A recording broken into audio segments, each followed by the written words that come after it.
Happy Monday, everybody, and welcome to August. Today is August 3rd, 2026, and this is your Monday market update. After a volatile week that included a Federal Reserve meeting, sharp swings in the technology stocks, rapidly changing oil prices, and another heavy round of corporate earnings, the major averages still managed to finish the week higher. That's an important reminder that short-term volatility can feel dramatic while we're experiencing it, but it does not always tell us where the market will ultimately finish. Stocks began the week on a mixed note. Oil prices fell sharply as hopes increased for a ceasefire between the United States and Iran, which helped ease some inflation concerns. However, continued questions about sustainability of AI spending weighed on technology and semiconductor stocks. The Dow rose approximately a half of 1%. S&P was essentially unchanged, and the Nasdaq declined approximately a quarter of 1%. On Tuesday, rotation away from technology and semiconductor stocks continued, but strength in other areas of the market pushed the Dow slightly higher. Falling oil prices also provided some support as investors prepared for the Fed's interest rate decision and an important group of corporate earnings report. Dow rose approximately 1%, S&P gained approximately a quarter of 1%, and the Nasdaq declined approximately a quarter of 1%. Wednesday was the most difficult day of the week. Stocks were pressured by a combination of renewed geopolitical concerns, rising oil prices that come along with that, mixed earnings, and sharply higher Treasury yields. Federal Reserve left interest rates unchanged as expected, but markets were disappointed that Fed Chair Kevin Warsh did not provide clearer guidance about when the Fed might raise rates to address lingering inflation concerns. 3 Fed officials actually voted in favor of a quarter-point rate increase, demonstrating that there remains considerable disagreement within the Fed about the appropriate path moving forward.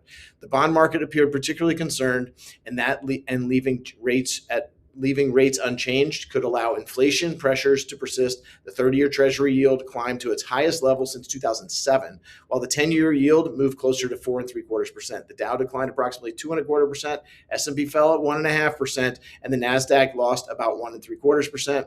Markets did rebound sharply on Thursday. Technology stocks led the recovery after encouraging earnings and investors stepping back into areas that had suffered some of the greatest recent declines. Inflation data also helped. The Fed's preferred inflation measure, the PCE, showed some cooling in June, which offered reassurance following Wednesday's concerns about monetary policy.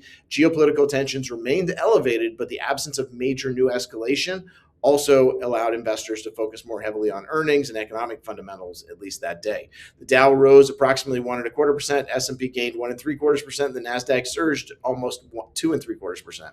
Stocks continued higher on Friday, finishing July on a positive note. Technology shares again provided much of the leadership. Although rising Treasury yields remain an important concern, the 10-year Treasury moved above 4.7%, and the 30-year reached approximately 5.25%.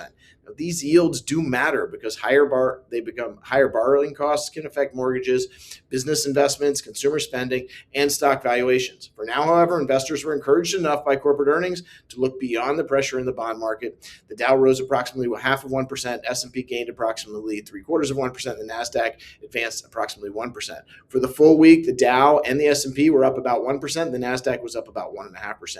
Despite those weekly gains, July reflected a meaningful shift beneath the surface. We've been talking about that all month. The Nasdaq declined more than 3% for the month as investors questioned the pace and eventual profitability of massive AI investments. Meanwhile, the Dow finished July slightly higher. S&P was approximately unchanged for the month. Looking ahead, this will be another important week for both economic data and corporate earnings. Today, investors are going to receive updated readings for manufacturing activity and construction spending. These reports should provide some information about whether economic growth remains resilient despite high interest rates. Tomorrow, we'll get JOLTS report on job openings. Economists expect the numbers of available positions to decline, which could indicate the labor market is gradually cooling without experiencing a dramatic deterioration. Wednesday, we'll get ADP private employment reports plus the ISM services index. Because services represent the largest portion of the American economy, that report can offer an important look at consumer demand, employment, and inflation pressures. Thursday brings about initial jobless claims, productivity figures, and unit labor costs. Labor costs, again, are going to be especially important because strong wage growth is helpful for consumers, but wage growth that consistently exceeds productivity can contribute to inflation. The week's most important economic report arrives on Friday when the government releases its July employment report. Economists currently expect that the economy will add approximately 85,000 jobs in July, compared with 57,000 in June. That unemployment rate is expected to remain near about 4.25%, while average hourly earnings are forecast to rise approximately 0.3%. This report could have a significant influence on interest rate expectations. A stronger than expected number could reinforce concerns that inflation remains too persistent and the Fed may eventually need to raise rates. A dramatically weaker report could raise concerns about economic growth. Markets will likely be hoping for a balanced result, of course. That's what we call Goldilocks. Continued job creation without renewed wage or inflation pressure. We'll get speeches from Fed head Schmidt, Cook, Daly, Musalam, Barkin, and Bowman. Sorry, they're all expected to speak throughout the week, and their comments are going to be watched very closely following last week's divided Fed decision. Finally, earnings season remains extremely active. Reports are expected from major companies across artificial intelligence, semiconductor, memory, data storage, restaurants, media, transportation, healthcare, energy, and consumer services. SpaceX is also scheduled to deliver their first earnings report since becoming a publicly traded company. You put all these together, these reports will help investors evaluate whether the enormous level of spending connected to AI is producing sufficient growth and whether consumers remain willing and able to spend. The most important takeaway is that the markets are currently trying to balance three competing forces: generally resilient economic growth, continuing inflation concerns, and questions about whether earnings can justify current valuations. That combination can create sharp daily swings, as we've seen, but volatility is not unusual, especially when markets are processing a Fed meeting, geopolitical uncertainty, rising bond yields, and hundreds of earnings reports all at the same time.